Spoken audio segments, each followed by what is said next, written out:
This video is about coordinate proofs. So you can work in the coordinate plane and prove different shapes are congruent and so forth.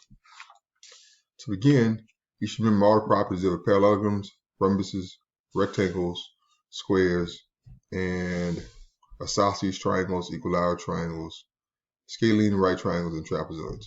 I'll post these properties on my e-class, and you can review those for you, to refresh your memory on them later. But I'm going to assume you remember those properties. Getting started. The first example says, plot the points given there, and then decide what special geometric figure is a quadrilateral that's drawn on the page. So let's plot each of these points. Point A is -3, -1. So we'll go over 1, 2, 3, and down 1. Point B is -1, 2. So left 1 and up 2.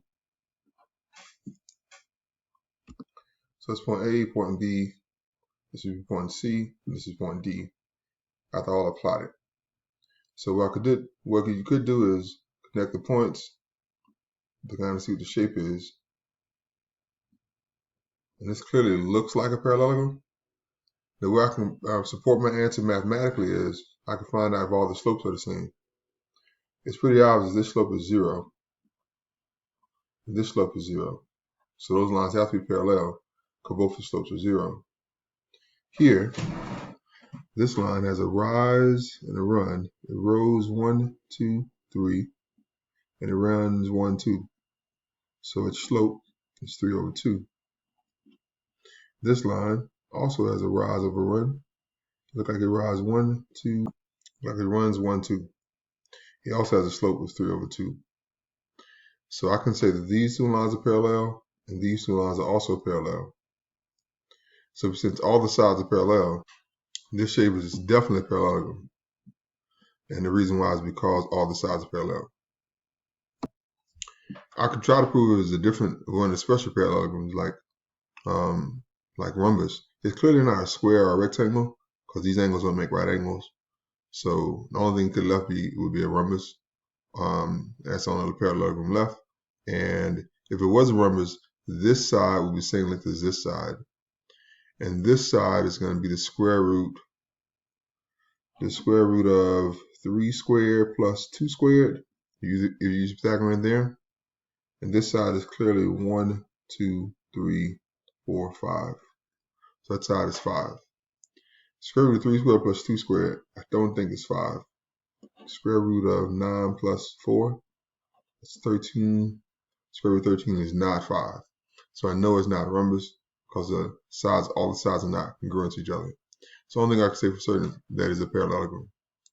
The next thing it says is draw the diagonals of this ABCD, then find the coordinate for the midpoint of each diagonal. So we drew the diagonals. That means connect two non-consecutive angles. As in, skip that angle, go to the next one. So those are non-consecutive angles. This is another diagonal.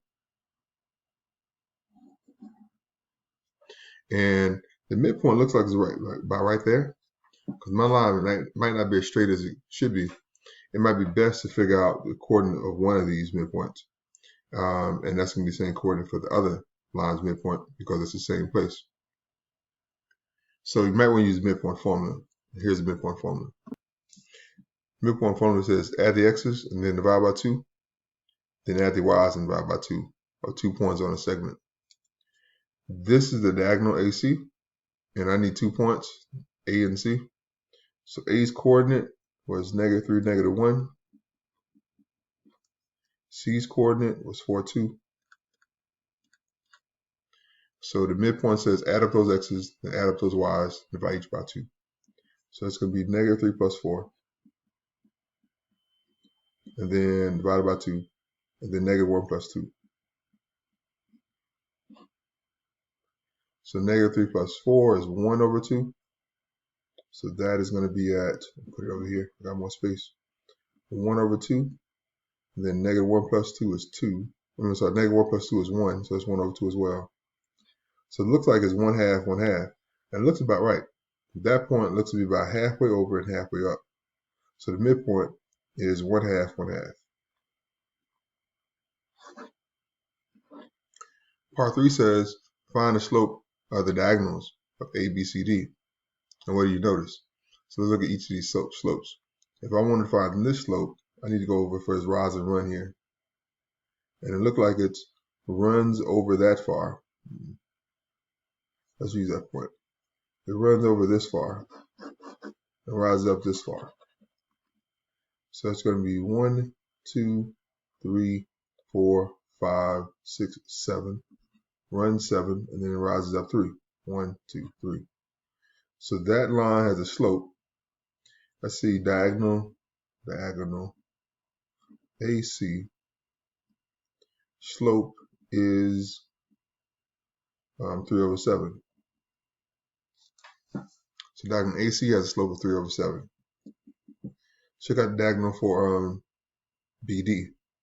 Here, if I want to find that slope, I want to go from here to here. And it looks like it's 1, 2, 3 over. And then it's 1, 2, 3 up. So diagonal BD slope is 3/3, and it's negative because I went to the left. So it's negative 3/3, or better yet, -1.